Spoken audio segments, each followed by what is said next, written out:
এই যে আমরা দিনরাত খাটাখাটনি করে পড়াশোনা করি, পড়াশোনা করে আপনি আইএ পাস করলেন, বিএ পাস করলেন, অনার্স পাস করলেন, তারপর মাস্টার্স পাস করলেন। এত খাটাখাটনি খেটে দিন শেষে আপনি কি পান? পানটা কি? আপনি একটা প্রাইভেট ফার্মে বলেন বা সরকারি চাকরিতে বলেন, বেশি গেলে 20 থেকে 25 হাজার, 30 হাজার। আর সরকারি যদি চাকরি হয় সেটা ডিফারেন্ট পার্ট।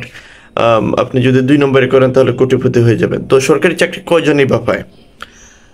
ধরেন একসাথে 2 জন, আর বাকি যারা আছে তাদেরকে অবভিয়াসলি প্রাইভেট ফার্মে জব করতে হয়। তো প্রাইভেট ফার্মে যারা জব করে তাদের হিসাবটা ধরি, সর্বোচ্চ গেলে কত? স্টার্টিংয়ে 15 হাজার কিংবা 20 হাজার। তারপর বেশি জুলুম গেলে 25 হাজার কি 30 হাজার। এর বেশি তো আর স্যালারি হয় না স্টার্টিংয়ে।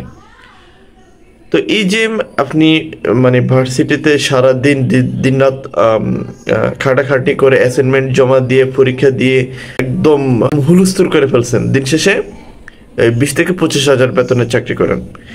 তো এই জন্য আমি চিন্তা করছি এই সরকারি চাকরি, প্রাইভেট ফার্মের চাকরি এগুলোর পিছনে না ছুটে যে কোনো একটা সরকারি অফিসের মানে ড্রাইভারের চাকরি নেওয়া যায় কিনা। সেই জন্য আমি চাচা, খালু, মামা যা আছে সবার মানে 5 4 তদবির করে একটা ড্রাইভারি চাকরি করব। এই ড্রাইভারি চাকরি যদি করতে পারি তাহলে আমি 1 মাসের মধ্যে কোটিপতি হয়ে যাব। আমার কোটিপতি হওয়া কেউ ঠেকাতেই পারবে না। 1 মাসের মধ্যে আমি কোটিপতি হয়ে আমি বিল গেটস, মুকেশ আম্বানি যারা আছে তাদের রেকর্ড আমি ভেঙে ফেলবো।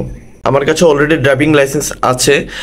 লাকিলি আমি যখন সৌদি আরবে যাই তখন সেখানে যে 6 বছর ছিলাম ঠিক সেই সময় আমি আমার বাবার কাছ থেকে ড্রাইভিং শিখেছিলাম। তো এই ড্রাইভিং স্কিলটা এখন আমি দেশে কাজে লাগাবো, আর কাজে লাগিয়ে আমি 1 মাসের মধ্যে কোটিপতি হয়ে যাব। সবাই আমার জন্য দোয়া করবেন।